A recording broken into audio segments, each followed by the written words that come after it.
So they told the children to spy on their parents. Yeah, but they didn't call it this way. I mean, that was a very harmless question, and the child would deliver his or her parents without even knowing what exactly. Public schools nationwide have free federal computers, and this has now been declassified, and they have you write a journal in 6th and 7th grade about your family. And they ask, do your parents ever discipline you? What's in the medicine cabinet? Does mommy yell at you? And the children are there being taught to type this in or write this, and then it's transcribed and put online. It's like when I have had children. My wife's had 3 children. And after the first child I learned at the hospital, the nurse says, hon, will you take this file downstairs for me? And then when I left, they said, how you doing money-wise? Is he ever mean to you? And then my wife's like, no, we have enough money, and he's not mean to me. And, well, does he hit you? And a lot of women their water's broken, they're about to have a baby, they're waiting to get an IV in their arm and go into the, and they tell the induction nurse, well, yeah, we're having trouble with money.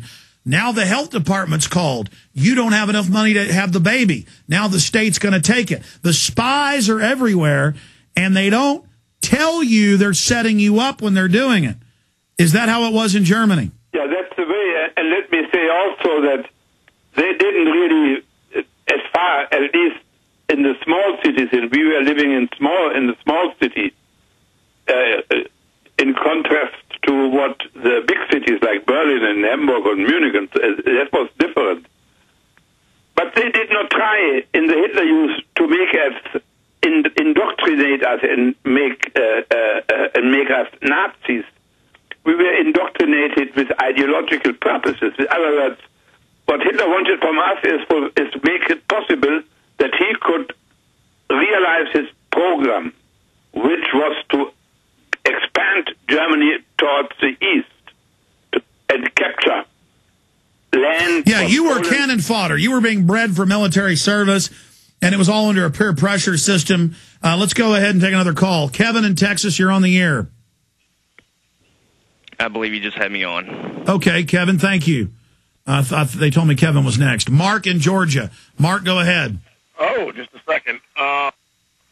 Yeah, people say how free we are in this country. I say, yep, we're the freest country in the world, and gosh darn it, I have the government's permission to say so. You know,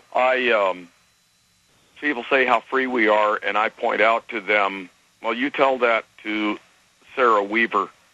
Oh, that's right, she's dead. You tell that to Irwin Schiff. I don't know if you've heard, he recently lost a toe to gangrene when he was in diesel therapy. Gosh darn it, I thought he had... Yeah, and I haven't heard his son, who we want to get on about that, or maybe he's commented.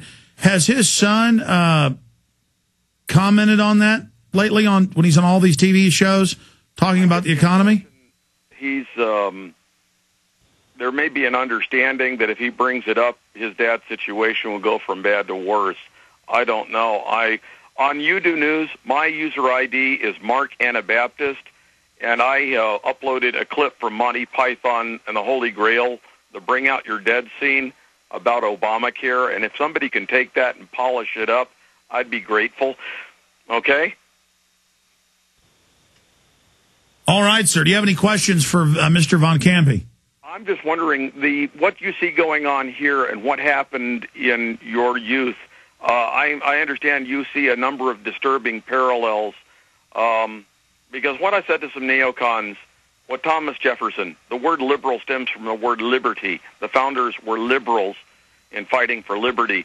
I tremble for my nation when I ponder that God is just. And the thing is, what is going on here? What happened in your youth? You're saying that there's very disturbing parallels between... Yes, sir. Right? Mr. von Campe, you covered it last time you were on, but people just in a shotgun pattern. But see, they've changed all the terms. Classical liberal, the media ask, who are you? And I go, I'm a classical liberal. Well, what's that? Well, it's a paleo-conservative. Because they've changed all the terms around till they mean almost nothing. It's liberty versus tyranny. It's individual freedom versus the state. But yeah, I mean, the parallels...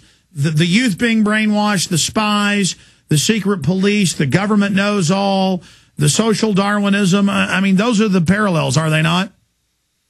Well, America should be a nation under God. That would mean that God's commandments would rule the society. Instead, they do the same thing as the Nazis did, and that is not just Obama. That has been going on for decades, that bit by bit the Constitution is being destroyed. And now we are that the government can do anything. Yeah, here's a big parallel. Hitler had secret arrest. Now we have secret arrest in the United States. Yeah, it's the destruction, because the founding fathers I have a whole package of it, where they say that the American Constitution has to have Christians as citizens, because otherwise the structure will be destroyed. And we have a president who, when he accepted his speech, he already stated that he wanted to change the Constitution, because according to our Constitution, you can't take out money and give it to somebody else. But they do that. They do not recognize the right of people to his property. And they want to control everything. Yeah, that's the big parallel.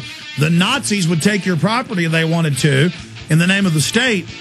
Now they do that here, and they're saying, we're not just going to take it for eminent domain. We're going to take your property without compensation if somebody else just wants it who gave us a campaign contribution. The New London Kelo decision of 3 years ago stated somebody can give a campaign contribution to take your land.